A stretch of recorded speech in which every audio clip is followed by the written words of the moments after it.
আজ অক্ষয় তৃতীয়ায় আমাদের বাড়িতে লক্ষ্মীনারায়ণ পুজো। চলো ঘুরে দেখি। 100 বছরেরও বেশি পুরানো আমাদের বাড়ির এই দুই মন্দিরে নিত্য সেবা হয় লক্ষ্মী জনার্দন আর বিশেশ্বর শিবের।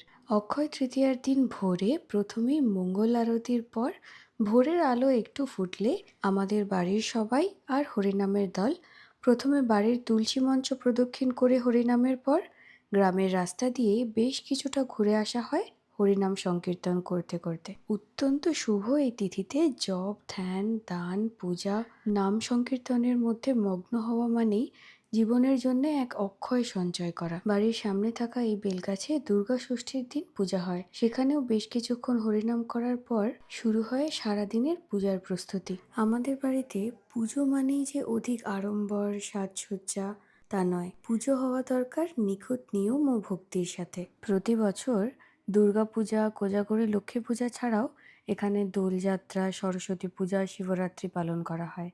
প্রতি পূর্ণিমায় সত্যনারায়ণ পুজো আর প্রতিদিন নির্দিষ্ট ব্রাহ্মণ দ্বারা বাড়ির কুলদেবতার সেবা করা হয়। নীলষষ্ঠীর দিন মা কাকিমারা এই মন্দিরেই ব্রত পালন করে। অক্ষয় তৃতীয়ার দিন নারায়ণকে অর্পণ করা হয় 100টি নিখুঁত চন্দন মাখা তুলসী পাতা।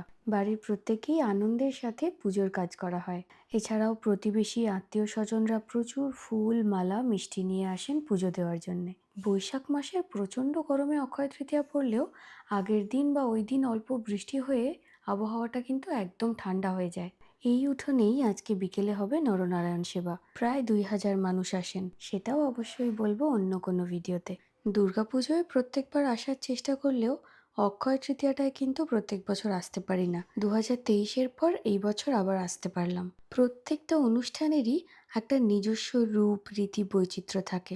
তেমনি অক্ষয় তৃতীয়ার দিন সকালে হরিনাম, বিশেষ পূজা, পুষ্পাঞ্জলি, হোম, আরতির পর বিকেলে নারায়ণ সেবা।